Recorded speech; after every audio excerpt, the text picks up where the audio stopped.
Hey everybody, happy holidays. I recently released an album called Entelechy with 6 tracks. And so tonight I figured I would show them to you in Ableton, open them up, talk through them, see whatever creative or thought processes I can remember from when I was working on them, and yeah, hopefully have some fun along the way. I think it's always kind of fun to like look back at old projects, especially if it's been a few months since I last looked at them, and I'm trying to remember what I was doing or explain what I was thinking at the time, and listen to what I made. So without further ado, yeah, let's jump in. There's 6 tracks in this album, and I'm gonna go through them in reverse order because why not? So here we go. All right. As you can see, this is the project in Ableton, and yeah, honestly, I think I'll just kind of go through this and see what I can remember. Hang on here, let me just check my video and make sure it's actually showing my whole screen. Yes, it is. Okay. Yeah, we should be good here. And hopefully you can hear the music as well. So, what do I have here? First, I have the drums group. Maybe I'll just play that by itself first.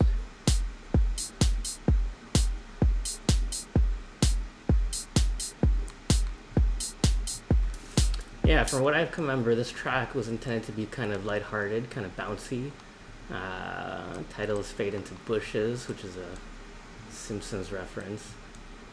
And yeah, you can see here, let's go to somewhere where all the drums are playing at once.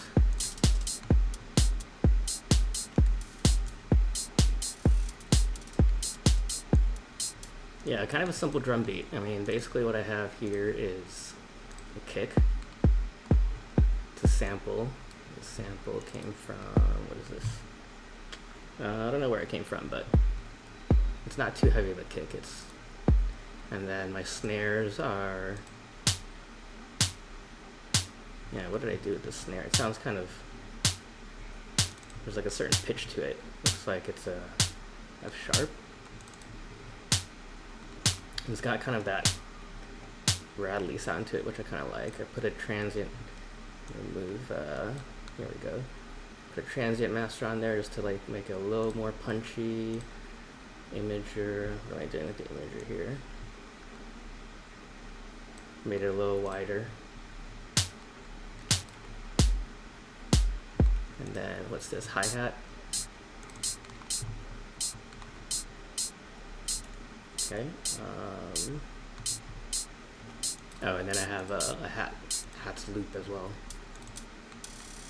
Okay, so these hats are kind of interesting. Hopefully you can hear that, but basically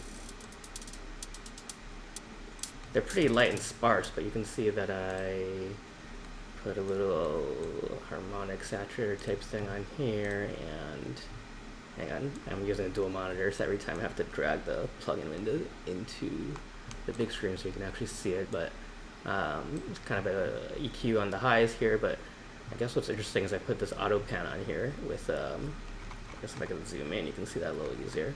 Put this auto pan on here so that it's kind of randomizing the left to right, so without it sounds pretty much let's see, without it sounds pretty mono straight down the middle. Not bad, but not as interesting. When I turn the auto pan on, it's kind of randomly going left and right a little bit. Just makes it a little sound more interesting in terms of the space. So when I put all the drums together, this is what you get.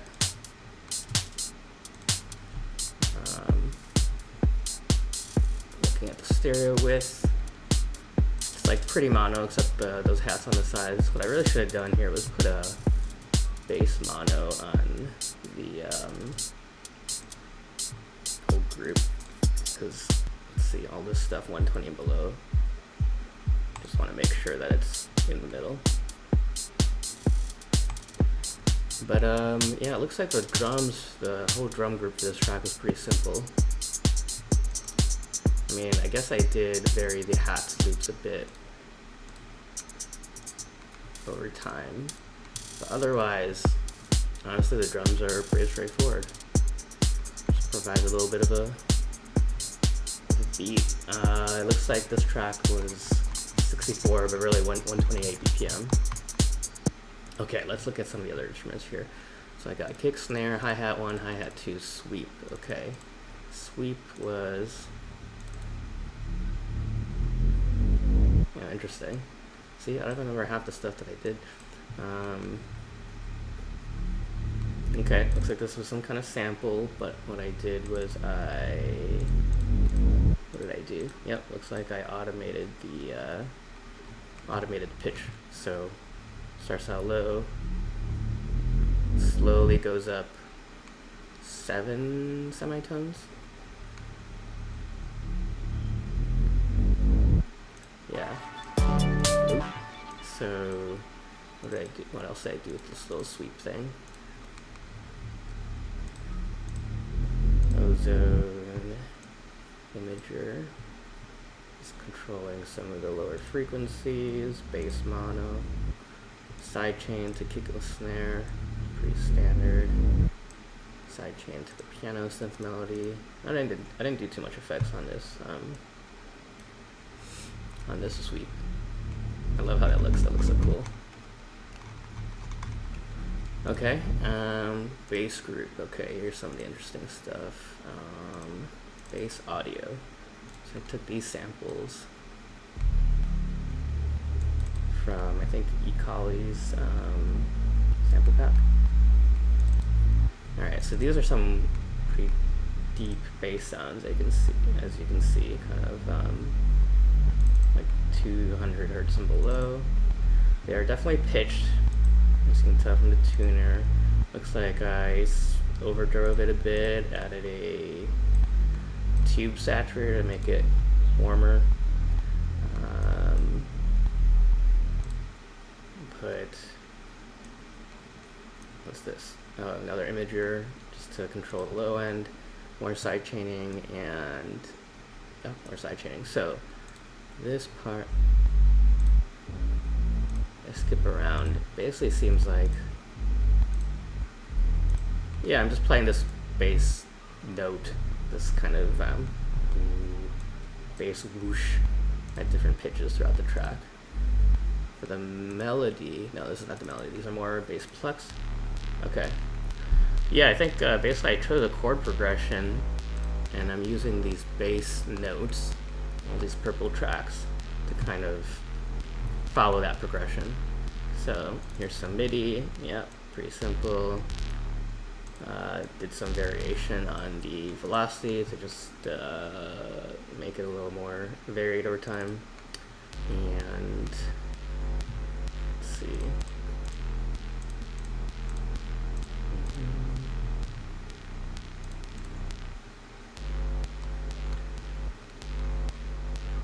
What kind of effects did I have on this? Oh, look, it's a built-in Ableton synth.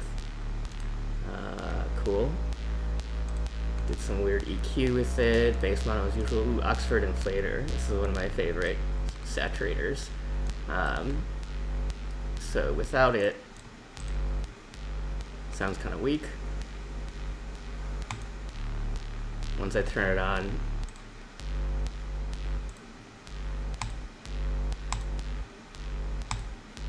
it's a little subtle depending on how loud you're listening to it, but it sounds fatter. I was really going for that kind of fat, kind of lower end just foundation, I guess, to the chord progression. Alright, so this is, I don't think this is actually that much more complicated. It's just kind of repeating the same progression over and over again. I've got a bunch of side chains. Oh yeah, I mean, basically I always side chain everything to the kick and the snare, and then I try to pick like one focal point for the track and one supporting element for the track. You can see here I titled it. So the focal point is this bass guitar. Supporting element SE is this synth that you'll hear later. I guess I'll just play it for you now since you don't actually know what it sounds like. This is the bass guitar.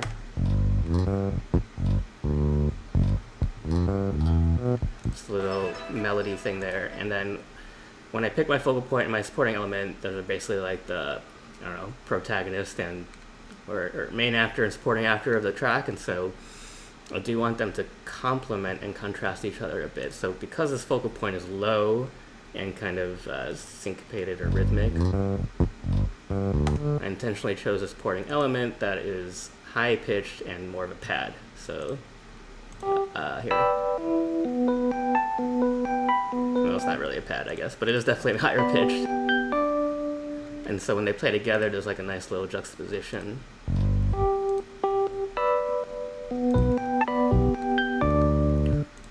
And the reason I'm bringing this up, because I was talking about sidechaining, right? So I sidechain everything except the kick and the snare to the kick and the snare. That's where the kick and snare can shine through. But then because I want the focal point to shine through and I want the supporting element to shine through, I also sidechain pretty much everything else to the focal point and to the supporting element. So that's why you see in this bass audio, I have sidechained the kick, sidechained the snare here, sidechained the bass guitar, and sidechained the piano synth melody. So that way, kick, snare, bass, and piano are able to punch through on all parts of the track. Okay, so that's the bass, plucks, bass, what does this say? Bass chords? Yeah, bass chords. I suspect it's the same chord progression, or very similar, but man, that's not even bass.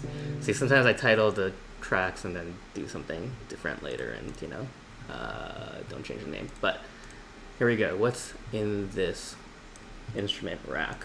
I've got a layer of 2 synth string bass. Looks like it was a built-in Ableton synth. Cool.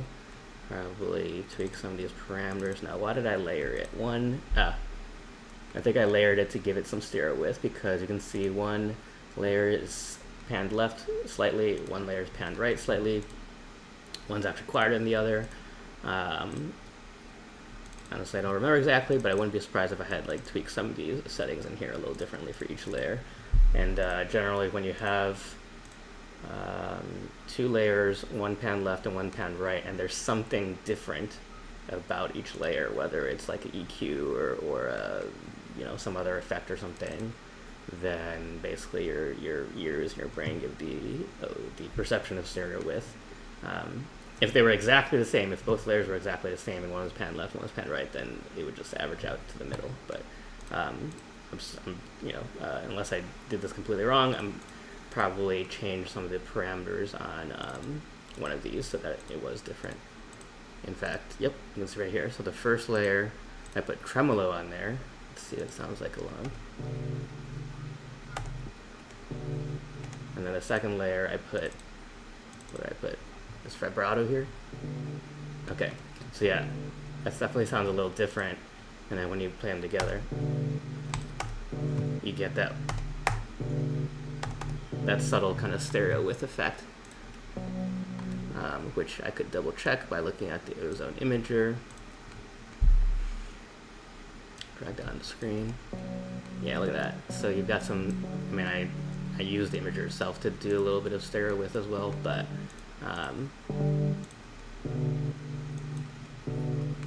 that layering technique basically gave me some stereo width. Looks nice and pretty. Sounds nice too. Okay, what's this? I use too many plugins, honestly. Vocal Doubler. I forget who makes this. I think maybe Isotope. It's probably giving it a little more of that kind of, it might be a little more stereo width, but also just kind of a more interesting texture. Ozone Imager, we already looked at. EQ, okay, so it looks like on this particular bass chord track, I EQ'd out all the lows. Sidechains already talked about. Bass mono as usual. Great. In another imager, I don't know why I have so many imagers. Oops, where'd the window go? Shit. Here it is. Okay. Bass pad.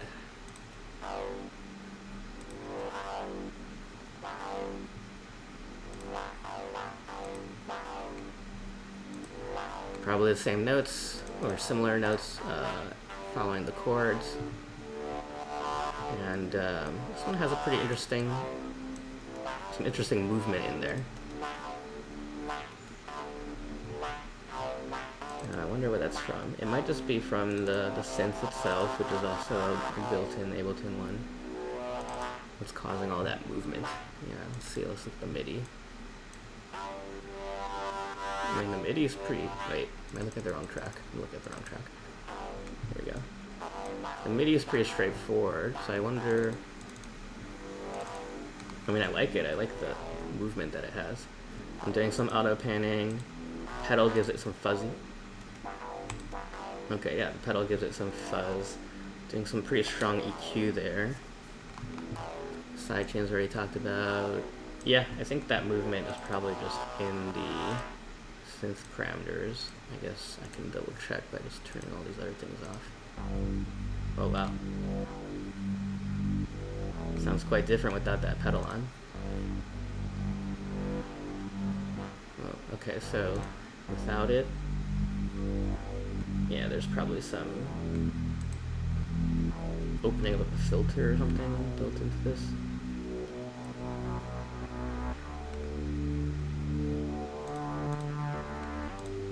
I don't see where that envelope would be. Well, it sounds cool.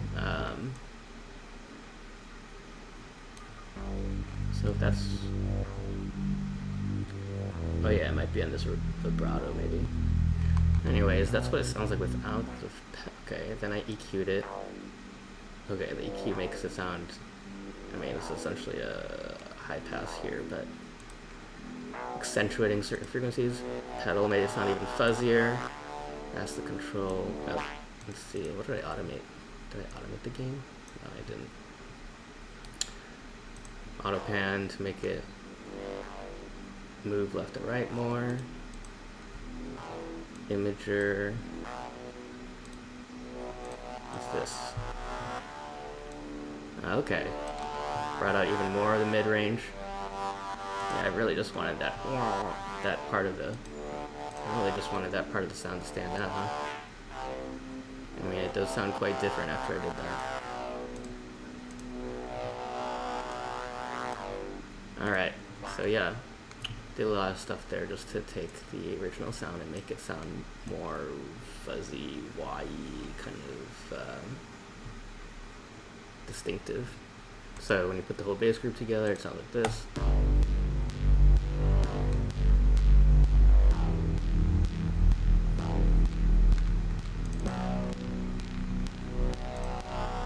Looking at this now, it kind of feels like this group is taking up quite a lot of frequency space.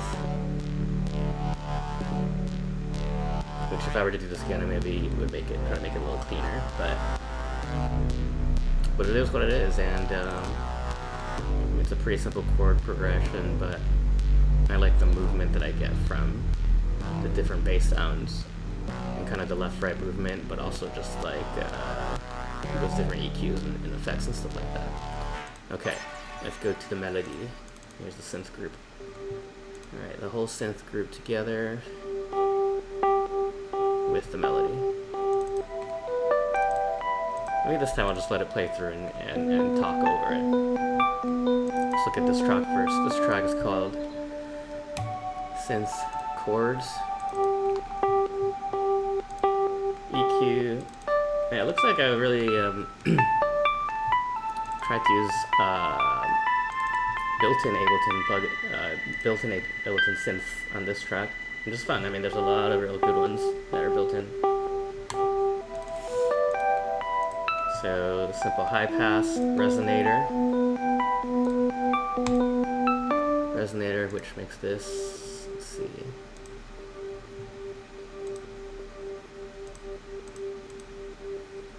Brings out some of the harmonics, I think. Yeah, a lot of stuff to bring out harmonics here. wow, it's like really wide. Maybe too wide, but it sounds nice. Yeah, so this is really, I mean, this is really like a pad. A high, clear, crystally kind of very pleasant pad.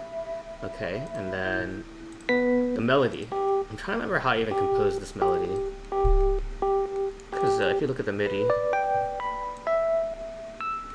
it's a bunch of arpeggiated chords. This might have been one where I like sang it into my phone and then transcribed it into MIDI. Trying to be kind of lighthearted, playful with this one. So I chose this piano synth. Electric piano, built-in Ableton synth, face plant. I wonder why it's called that. This fresh air plugin brings out some of the highs.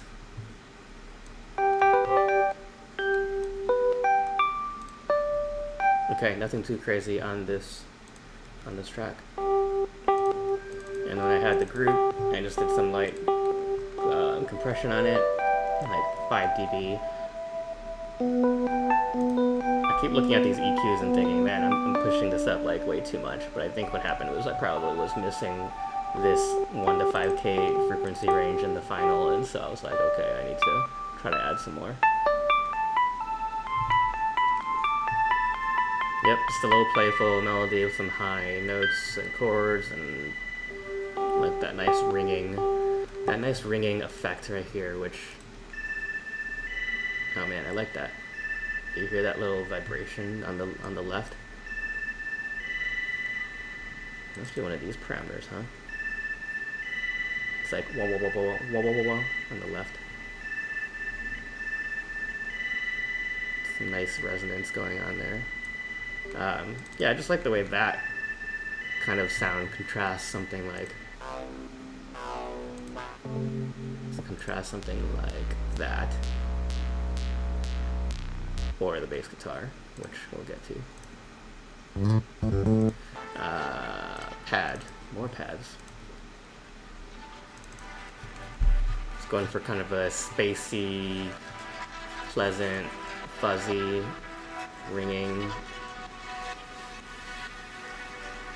I don't know, yeah, I was envisioning like soft fluffy clouds and round bushes.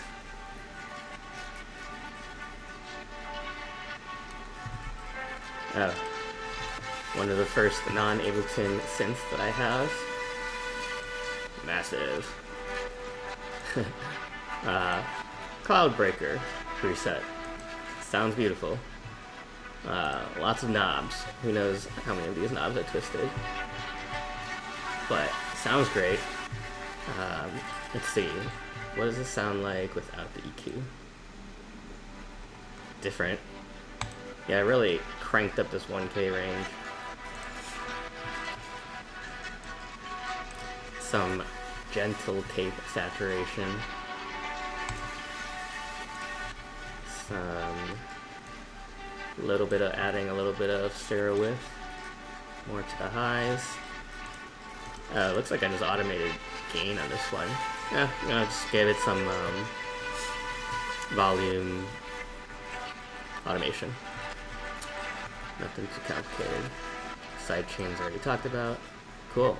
Nice, spacey, calming pad. Flux. This is cool. I like this one. What did I do with these plucks? So I took a silent synth. My actual MIDI notes are just chords. Just a bunch of triads. Might even be the same exact chords as the bass line, or definitely something in the same key. Now, what's making it sound so... It might be some built-in automation in the...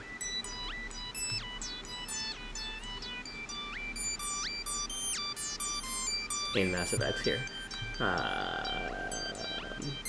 Yeah, I guess it's got to be. Nothing else on here is.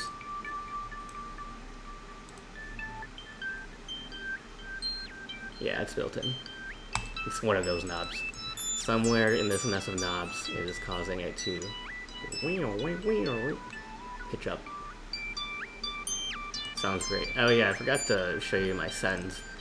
Yeah, I'm pretty sure almost every track, I mean, except for like the kick. A lot of these tracks have reverb and delay on them, I think. You know what? I might be wrong. Why do none of these tracks have reverb or delay on them? Maybe because the synths I was using and the effects I was using was already giving it a lot of reverb and delay. Maybe. I mean, I put stuff on my reverb and delay, I think. But it's possible I didn't use them. Not directly. Alright, well, it's been a while since I made this track. But, I mean, these are also not plucks anymore. These are more effects. But I like the delay effect that's going on. I like how it's going kind of back and forth between the left and the right channel. Healthy amount of width right there. Okay, and last but not least, the bass line. I play electric bass. Can you see it over there? I guess you can kind of see it in the corner. So I did not record this for my bass, but I like using bass guitar in my tracks. I think I've recorded my actual bass in some other tracks, but this one was synthesized. Another built-in Ableton synth, contemporary bass. Sounds pretty realistic if you ask me. I mean, I liked this one in particular because you can hear the finger slide noises, you know, like when you're moving your fingers across the strings. The noise, the kind of metallic swooshing.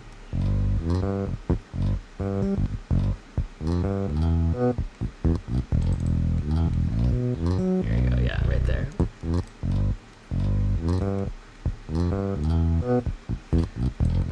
So I think these MIDI notes actually, I started with something. I got some MIDI samples somewhere that had like a little bit of the riff, and I think I either deleted notes or added notes or both to get something that was a little more funky and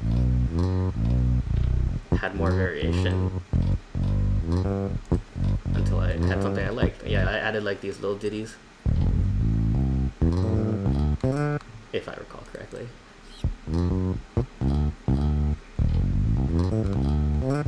And you know, again, you always want to make sure there's some humanized kind of variation in the velocities. But what I like about stuff like this is, you know, there's definitely parts where like I don't think I would be able to personally play it that fast or that well on bass, but it sounds nice, and I mean, it's, you know, it's perfectly programmed, right?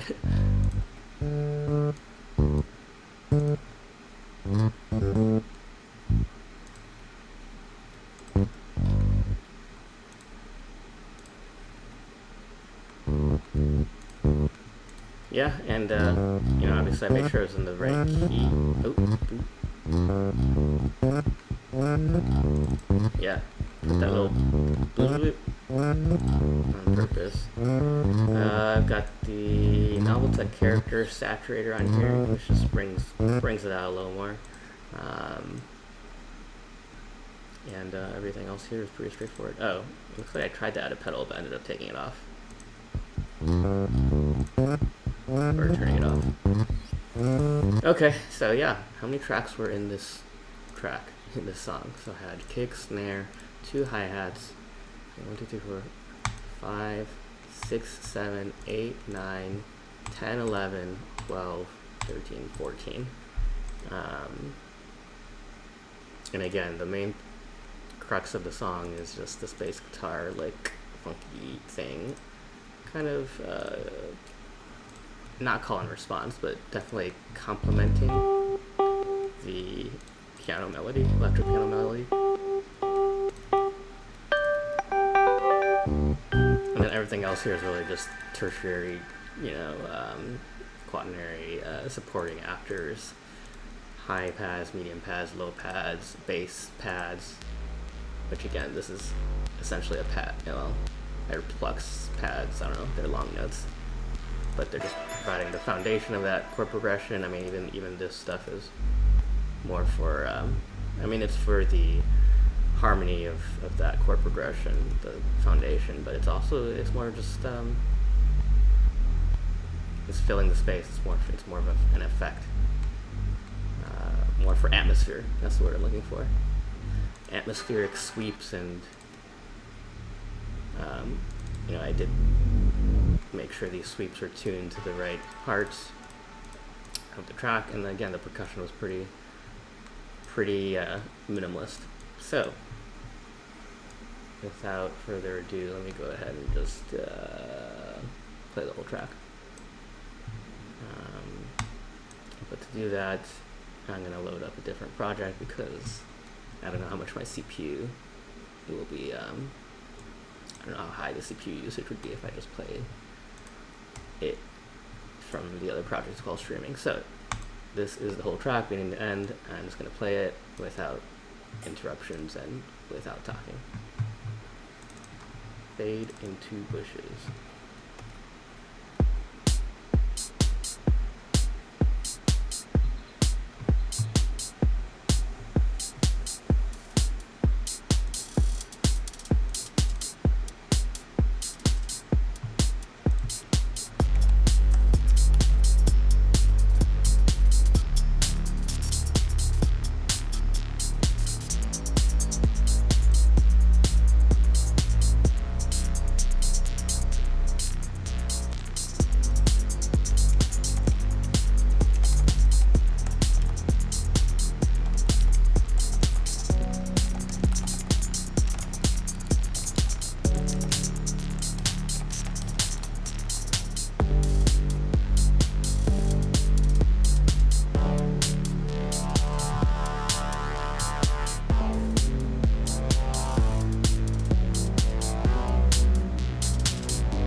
Alright.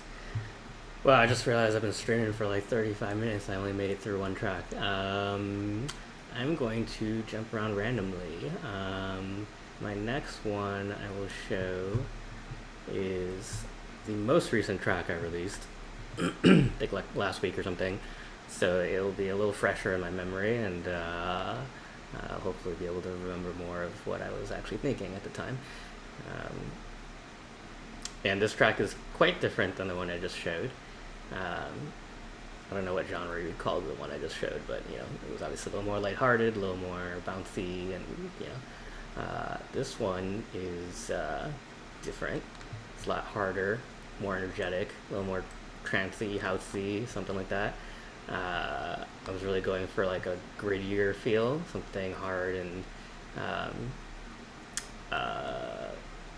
would be a little darker. And so yeah, let's go through this one. So you can see there's a bunch of layers here. Let's start with the drums.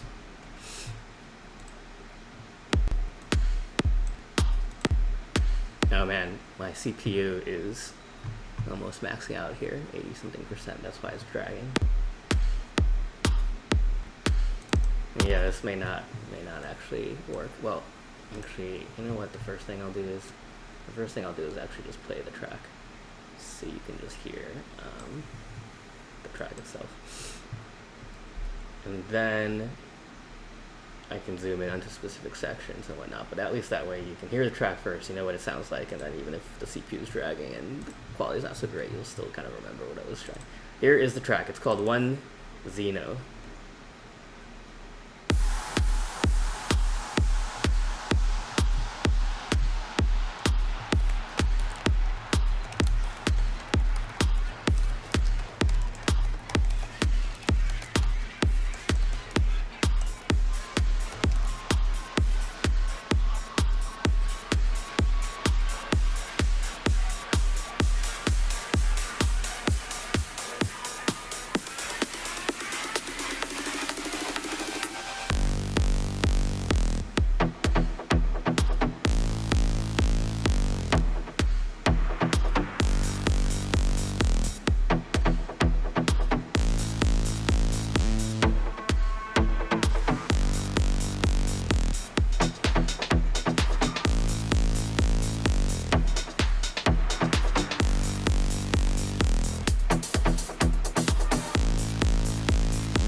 Yep, that's the track. I had a lot of fun with that one. 4.5 minutes, so it's pretty long.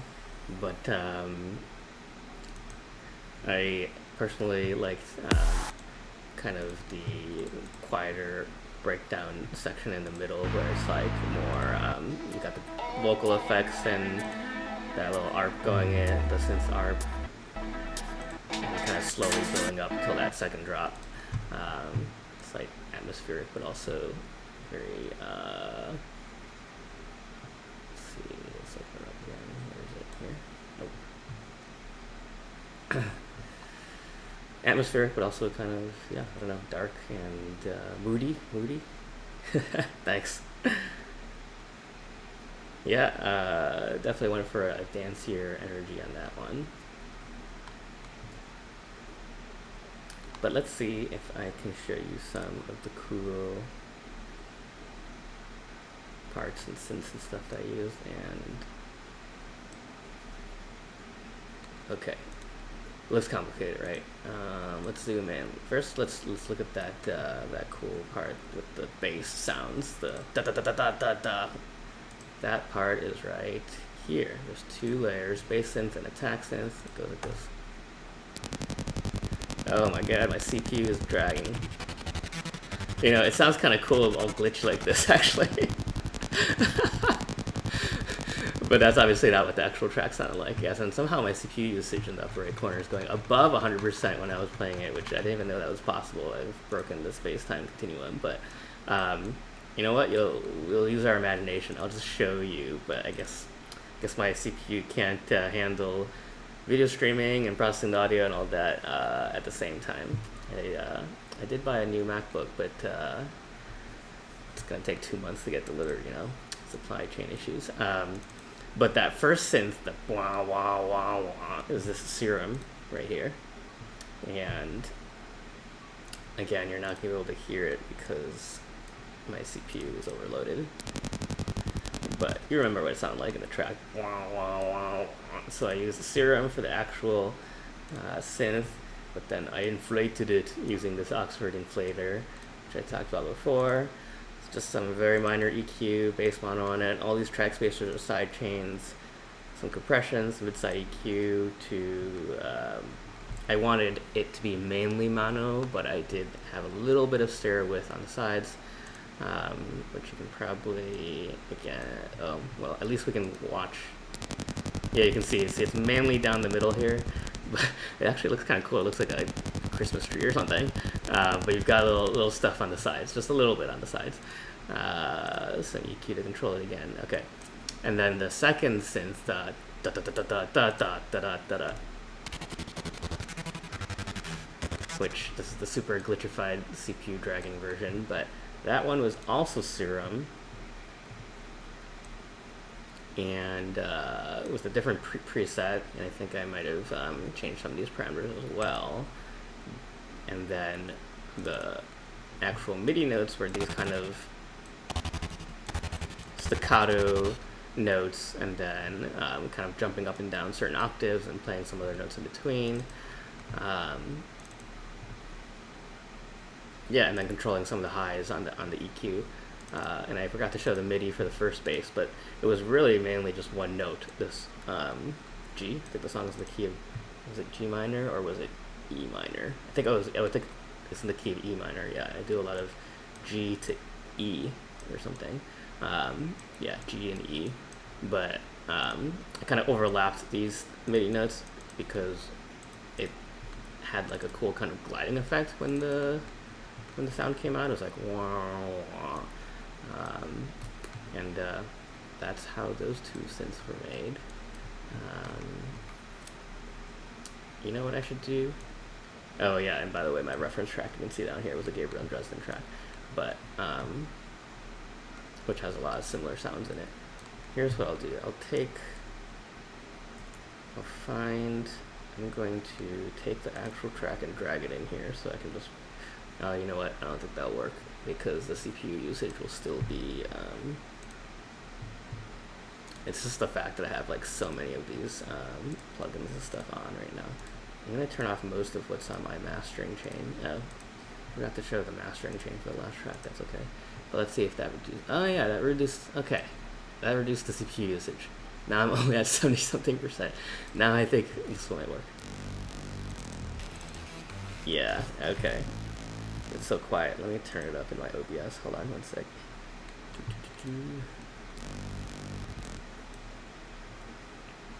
Let's see.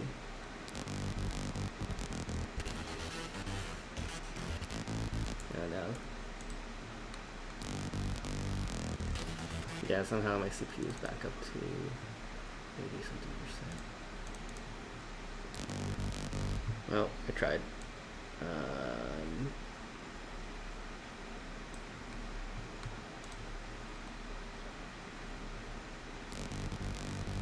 Nope. Yeah, I wonder why.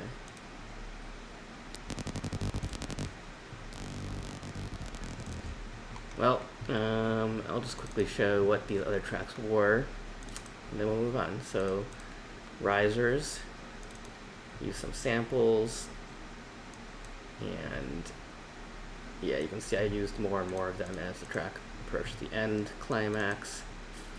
Nothing super crazy. It looks like I have the decapitator, which is from Sound Toys. Probably to give it a little more distortion. Oh yeah. Bright synth. So some nice little piano notes or pianos, kind of paddy sounds. A choir, like a vocal pad, essentially.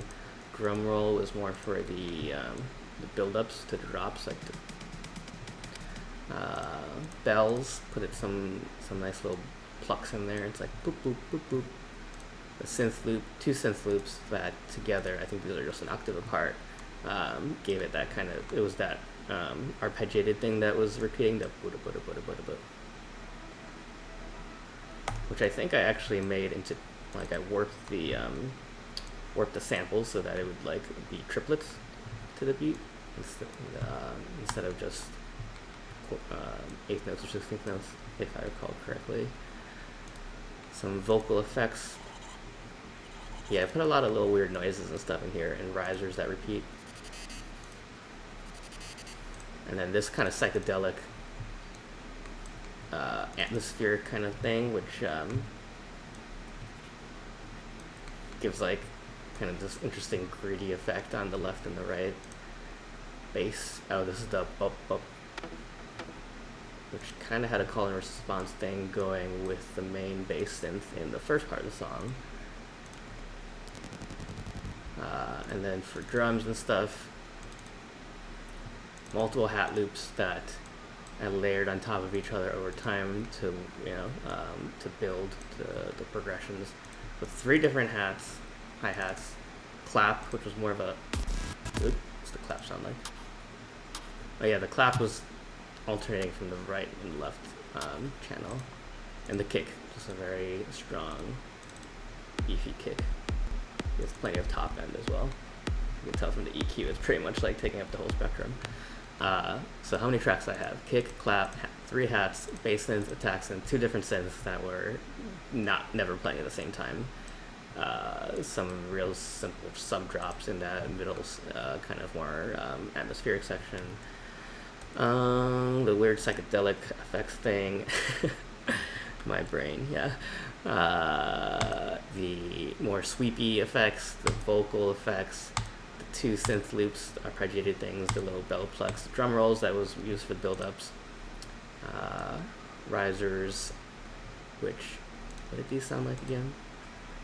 Oh yeah, these were like, they almost sound like voices, but they're not quite. They're like, ah. And then the actual voice is the choir pad. This was probably just a recording of an actual choir singing. And those little bright piano notes that play some interesting chords right near the end when the chord progression is changing from like minor chords to major chords. So yeah, I wish I could. I wish my CPU wasn't. I guess next time what I can do is freeze and flatten, or whatchamacall,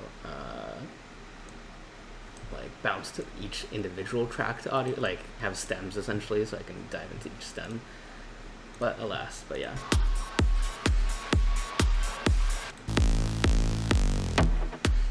Yeah, so in the first part I have that first bass synth kind of doing a call and response with the bass plucks, I think is what I called it.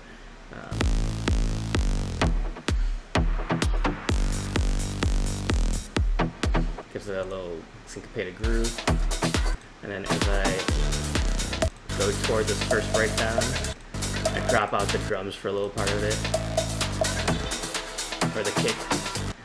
And then this middle part is when I don't bring in that ARP thing. Actually, no. Yeah, I brought in that ARP thing before, but this is where it shines. That little was just moving a little resonance peak on an EQ down. And I have those sub drops, the sub bass that goes.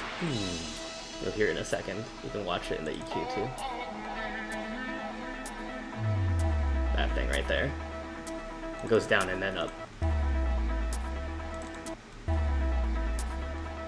Oh, and I made sure it's in tune with the key that I'm in.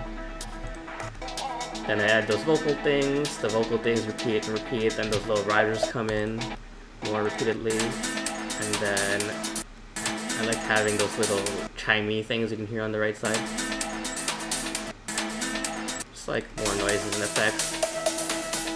That little, I think I use like a Redux plugin to have the little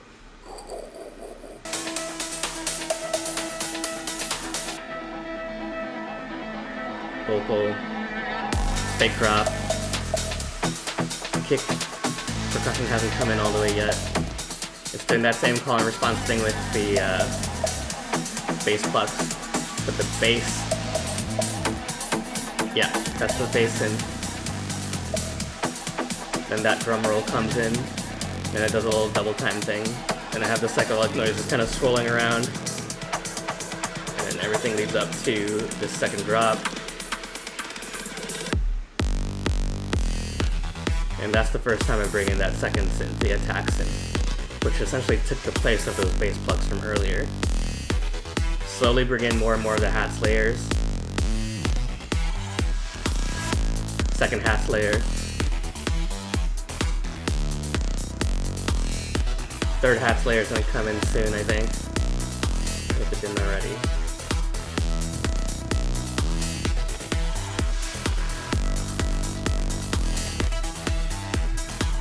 And you can tell that second attack synth it's varying a little bit. It's like changing the octaves. It's going up now. The arpeggiator synth is getting louder and louder. Bring in more of those vocal swirl things, left, right. The choir thing came in. By now all the hats are going. Then that final piano synth, the high pitch thing comes in. Major chord.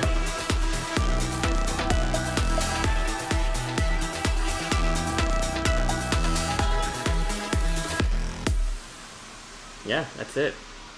A lot of different layers, but I tried to my best to not have every single layer playing at the exact same time. So generally speaking, you want to separate out the layers either in terms of time, like using rhythm.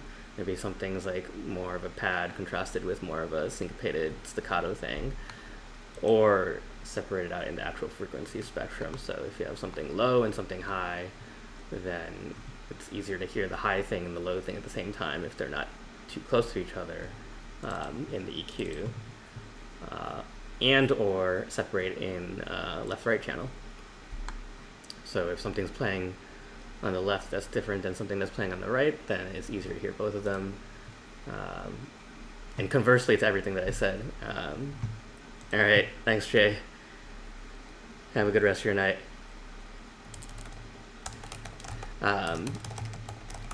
Yeah, conversely to everything I said, if you have something that's playing on the left and the right channel at the same time, and if it's occupying the same range of frequencies in terms of low, middle, or high, and if it's playing at the exact same time, like the same rhythm, then they're just going to get all lost on top of each other. Everything's going to get muddled, and It's just gonna kind of sound like a wall of sound, and you can't really separate stuff out. Next track that I want to talk about, and then yeah, I'm not really sure if I'll be able to make it through all 6 tracks tonight. It's getting past my bedtime, so yeah, I think what I'll do is I'll go through one more track, and then I'll call it a night, and I'll probably do just the other half of the album tomorrow or something, and maybe figure out if I can solve that CPU problem. But here is another track. This one is called Sin Prisa, Sin Pausa, which is Spanish. It means without hurry, without pause. So generally the phrase is used to mean slowly but steadily, which is the way I like to think about a lot of things that require progress. I'll play the track straight through, and then I'll jump into the Ableton project. This one was more of a peaceful track, but I did my best to make it interesting and progress over time. But also I threw in a lot of I like to throw in a lot of kind of sound effects and textures, and kind of like I think this track had more kind of like stretchy kind of atmospheric textures and little sparkles and stuff like that. So here we go.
Okay, that was the track.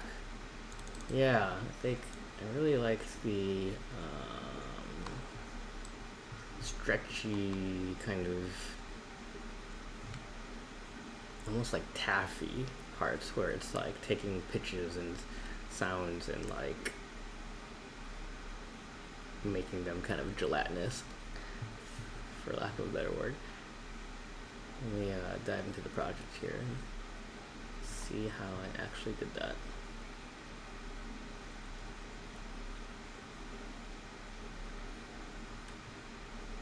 Spin beach ball. Ableton's thinking. My Netflix is scrolling through various ads. Okay, here is the project.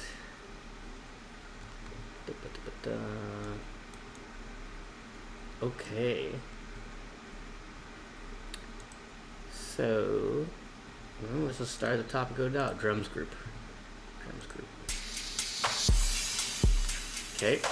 Kick is a sample. It's a pretty soft kick. It's like a nice little friendly thud.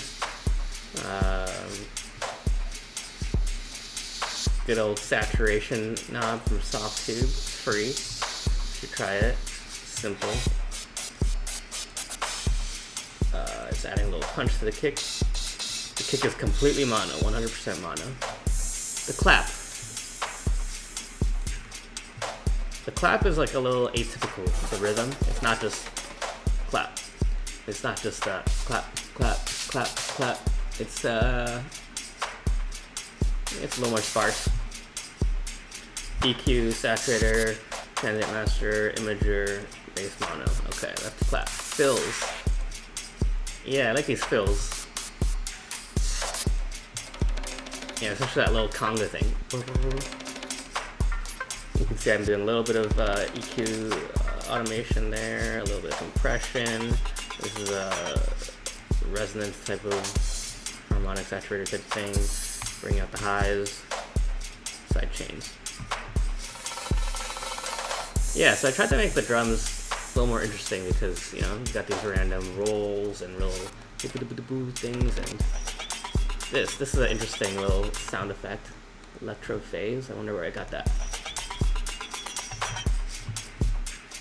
But yeah, the drums are inoffensive but interesting. Got some ear candy tickling kind of stuff going on. Three different hi-hat loops. Great. Rewind a bit.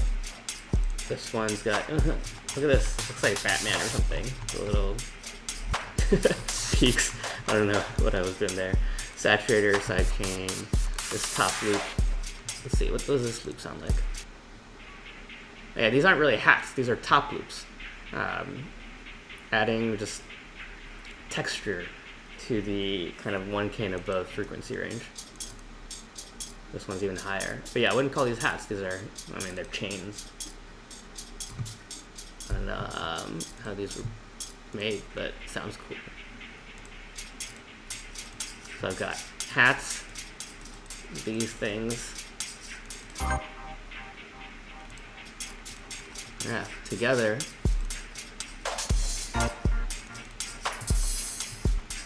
Do I have any effects on top loop one? Tube saturator, ozone imager, auto pan, left and right, portal. Oh, portal is a cool plugin. There's all sorts of effects built into Portal. This one's called Squish Frequency, the preset. So without this portal, and then with.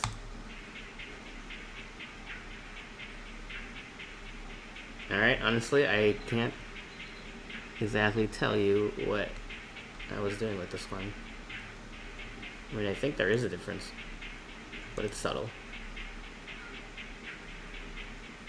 But honestly, I'm not sure if I'd be able to pass a blind A/B test on that one. Oh well, it's still a cool plugin. There's many different things you can do with Portal. Many different things. Side chains, sidechain the side chains, sidechain the chains sample. I think everything in this song is just sidechain to kick and clap. Looks like supporting element, pad group, focal point, bells, but it looks like it didn't actually sidechain other tracks to the focal point and the supporting element like I was talking about earlier. So that might have just been more for my own mental organization. So what in the heck do I have on this track? I think I made this track in like March. Yeah, I think like March of this year, so that would have been 9 months ago. I remember because I was in Austin. I was like getting my vaccine, my first one, and hang on, let me readjust my window here. I'm gonna get rid of the dock on the bottom. It's taking up space that I don't want it to. Oh well. So clearly I went a little overboard with all these different effects here. What is going on here?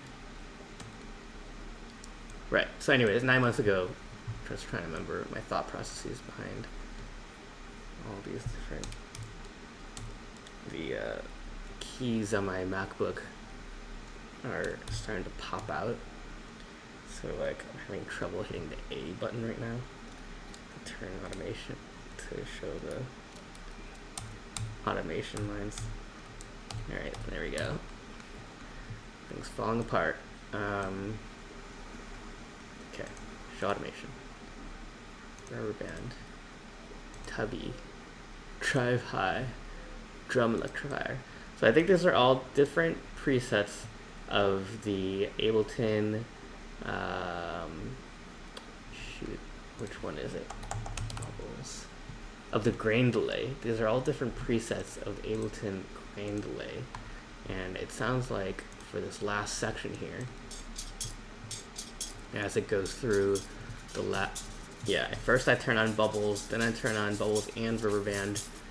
I turn on all of these kind of in sequence, but all at the same, on top of each other. Okay, yeah, that's what I was doing. I was basically adding more and more different types of grain delay to this one top loop as it reached the end there. And as you can tell, it takes something that sounds kind of straightforward and over time just makes it more and more crunchy and weird.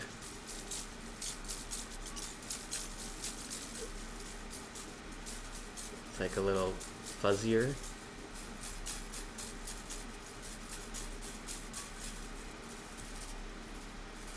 Yeah, I was having some fun with it. That one was the weirdest one of all, and in the final track.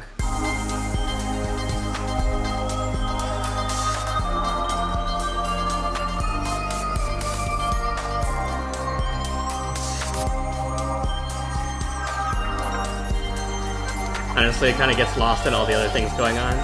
If you're listening for it, you can maybe tell that those things are being turned on, but there's a lot of other things happening that are kind of taking your attention from it, which, as you heard, is this kind of stretchy noises, which is on this pad group, I think. Alright, yeah, let's jump to that one, because that one sounds interesting.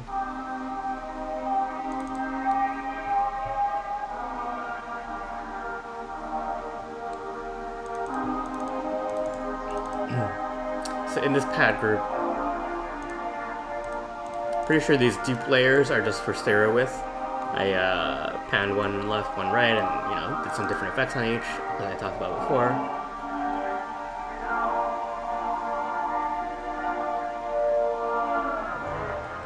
Yeah, see, that sounds cool. I love that. So how did I do that sound? Let's see.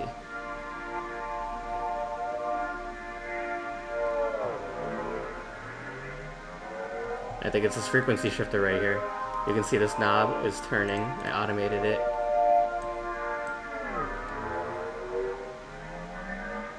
And the EQ is going crazy. So I just did lots of automation lines here and curves to make that. Let me play the whole group together. So yeah, this stuff here is giving that effect. Dirty tremolo too.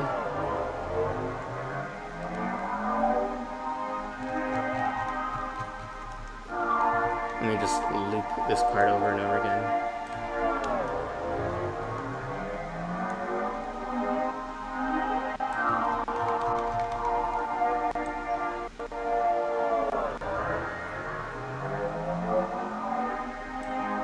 Okay. Pad 2. What's going on in pad 2?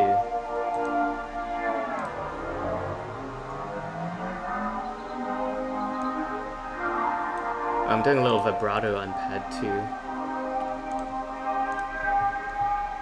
This thing here. Vocal plus human full. Built-in Ableton synth. Lots of good built-in Ableton synths. Temper. Some kind of saturator, I think.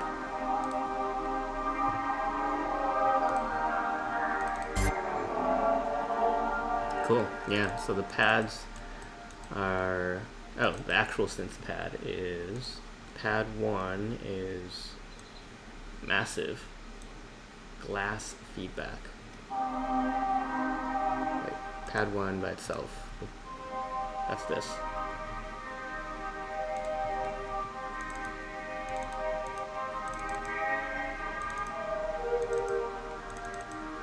Right, so I didn't actually have too many effects on pad 1 by itself.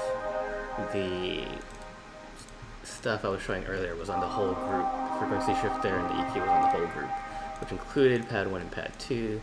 Pad 2 by itself was also not too complicated. The only automated thing was this vibrato depth thing, and that only happens over here. But when you put pad 1 and pad 2 together and throw on all these, oh well, I had a choral, this is from Native Instruments. It gives it an even more vibrato kind of effect, I think.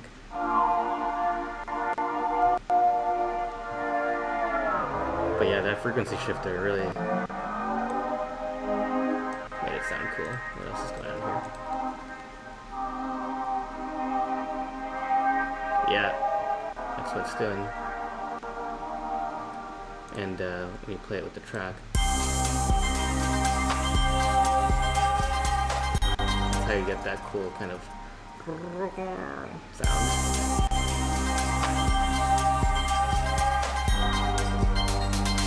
Yeah, the pads might be my favorite part of this song. Plux.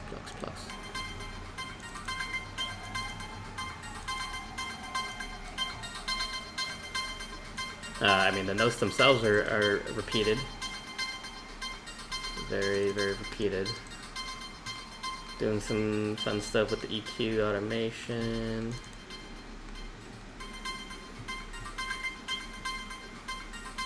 And nothing else here that's really too crazy. I mean, it's pretty repetitive. Okay, and then we've got these vocal samples. Ooh, okay, yeah, this gives it a lot of texture as well.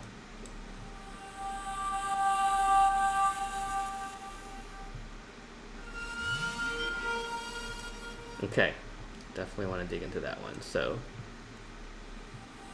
the vocal sample itself, I did not touch it. Yeah, well, I mean, I did some fades, but the vocal sample, EQ, a little bit of glue compression, Fat Filter Saturn, which is a saturator.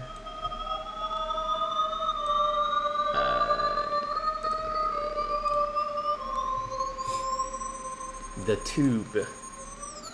You know, I should, here, to show it, I will turn off everything and turn it on one by one, which may or may not show me what everything's doing. So, by itself,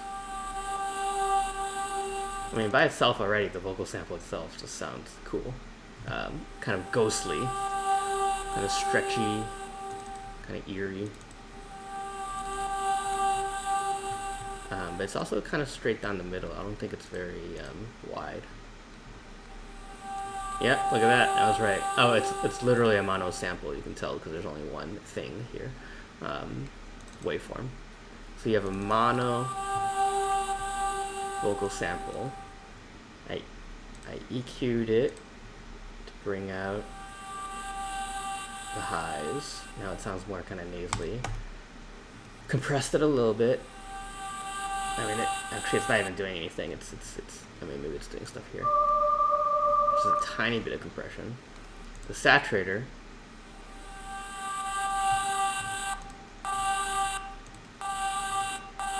It's a very subtle difference.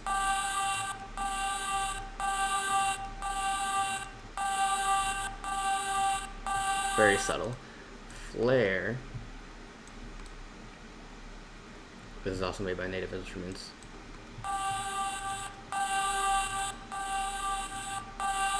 That one almost makes it sound quieter. Like a little more controlled.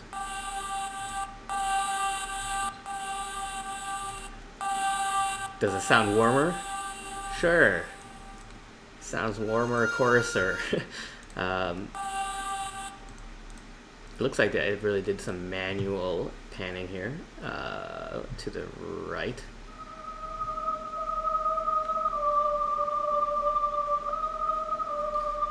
Okay, yeah, because the sample was mono, I was like, I want to add some, so you can see. Watch.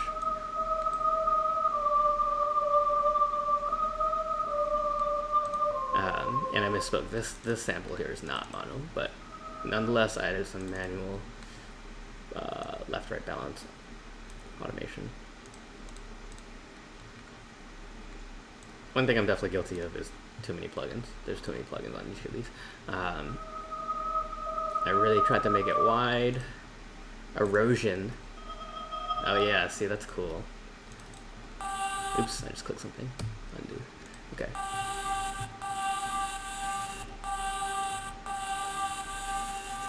Erosion's giving it that kind of noise, that grainy, kind of gritty feel. But you can hear the ooh, ooh. Listen. That's cool. Now without it. Yeah, so it makes a big difference on this sample. Without it, and then with it. Yeah, you can see I automated it. And that just that little bit of movement gives that. Because without it, with it. That's so cool. I love that.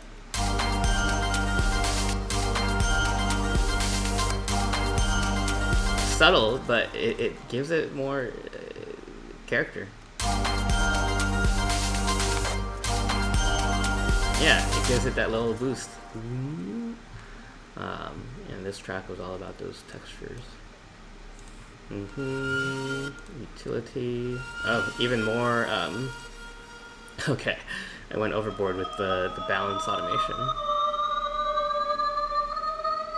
No, I wouldn't say overboard. I would say it's exactly as I want it to be. All right, and then let me turn on automation. Los Angeles. This is a resonator preset built into Ableton. Makes it sound even more. It's like even more harmonic. Now it's got even kind of like a metallic, like harmonic but metallic feel to it. Almost like you're playing like a metal, or that it's like, I don't know. I can't quite find the right words. I just imagining like a sheet of metal that's kind of resonating or vibrating or bouncing off sound waves. I just like how it sounds.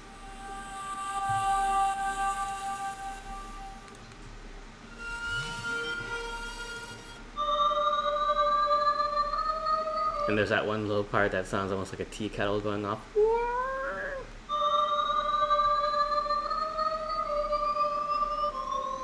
Almost to the point of like getting annoying. But it's not so loud that it's annoying. Oh wow, I even automated the dry wet, the amount of the resonator there. It's kind of lot. I just went crazy with the lines here. That part was cool. Like an alien baby or something. Alright, bells. Last few tracks here, and then we'll wrap it up for the night. So these bells do bells 3. You can see 25 left, 25 right. These are just adding stereo width to the bells. But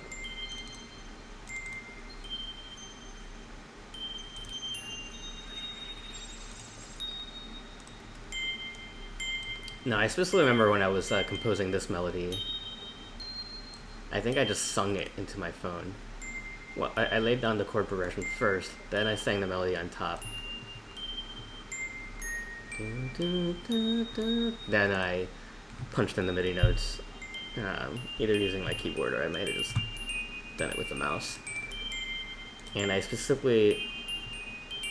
intentionally made these notes off the grid on some parts where it sounds more kind of random and tinkly. Like it doesn't go with the beat, but it's intended to kind of sound like wind chimes blowing randomly in the wind. Yeah. But then it comes back to the beat, obviously. It's not completely random.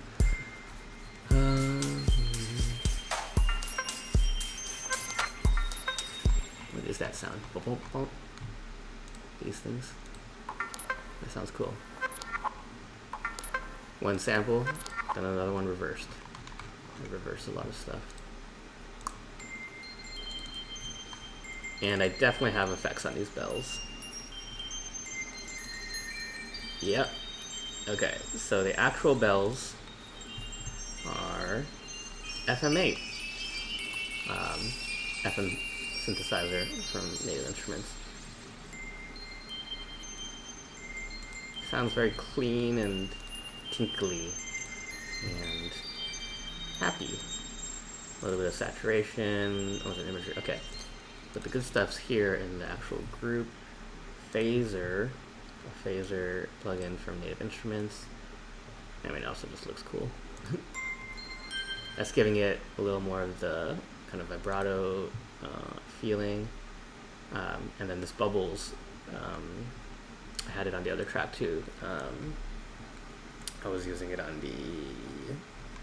Where was I using bubbles? I was using bubbles on... Was it this? Yeah. No. That was frequency shifter. I was using bubbles... Hang on, I'll find it. I remember specifically it was... I had the whole chain of grain delays. I'll find it. Bubbles. The top loop. In this top loop I was using it to make stuff sound weird. So I also used it down here on the bells group. And I automated the frequency to move around. I also used that frequency shifter just like I did on the other track. And the portal, which I showed earlier. And I think the portal is actually doing more this time. Pitch artifacts. So yeah, if I turn all these off, okay, bells by itself, just faces, clean, simple, bubbles, turn on bubbles, cool, more wiggly kind of effects. Turn on the frequency shifter.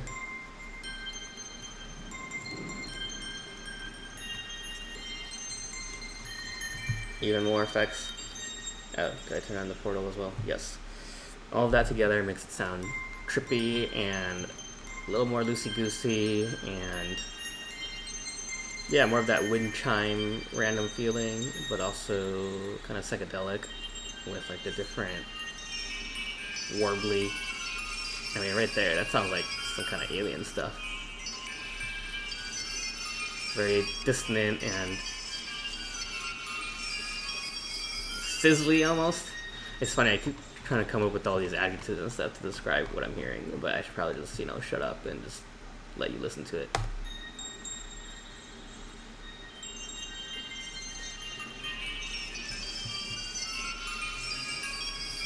it's like a bad dream or something, you know. And then I think it goes well with this sample. Cat from space.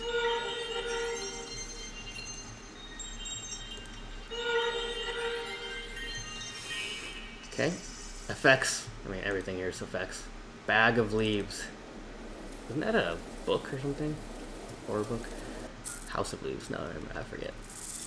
Cool. Yeah, just Foley. This is Foley. Little sound effects here and there.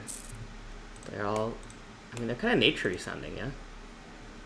More earthy. Risers. Ocean. Speaking of ocean. Speaking of earth. And of course, because I have a problem, I added a bunch of shit to it. So EQ'd the hell out of it. That's the weirdest EQ shade I've ever seen. Resonators, mid-range fattener, saturator. It's quite wide, made it very wide. Side chains. I mean, yeah, those are some cool noises. So when you put it all together, drums group, I guess what's notable here is I had a bunch of top loops that were not just hi-hats, but were more just sound effects on the higher end of the frequency range. I forgot to show sub and bass. I think these are just following the chord progression. Yeah, they're just bass notes, but they sound cool. Like this bass is like a warbly kind of, it's kind of brassy sounding, yeah? I like that. EQ, the Oxford inflator.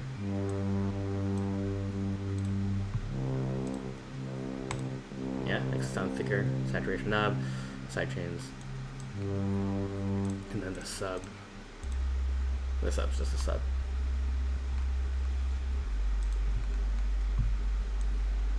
Yeah, I used a lot of synths on this one. Okay, so nice foundation. The pad, which is the stretchy stuff I was showing you earlier. The plucks, which were pretty straightforward. That one was very repetitive. The vocal, ghostly stuff, the tinkly bells, wind chimey, pretty things, the earthy sounds, and then the ocean sounds, with lots of effects on it. So all together, you get this.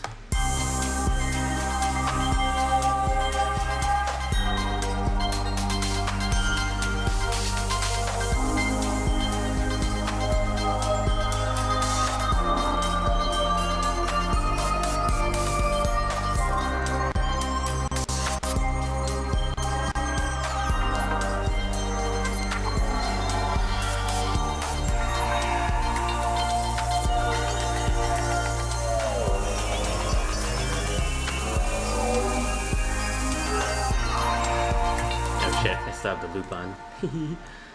But I was gonna say, I think that's my favorite part of the track right there, like these 8 bars.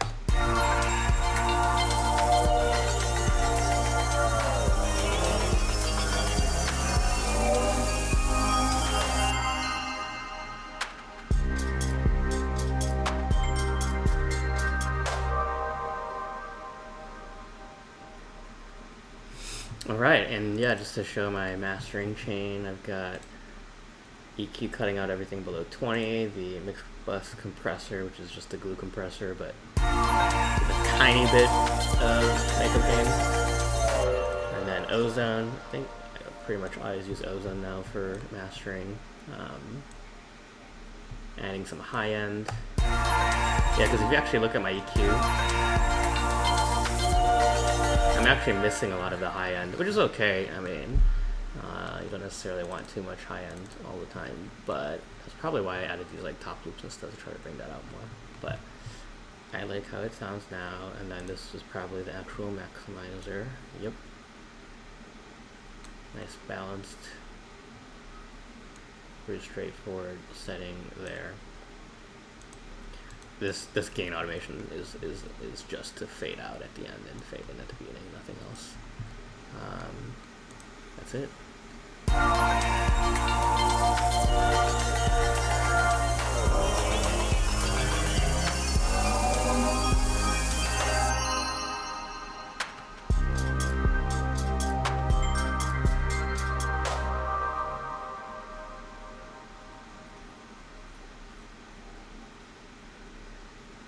Okay, well, I only made it through 3 tracks tonight, but that's okay.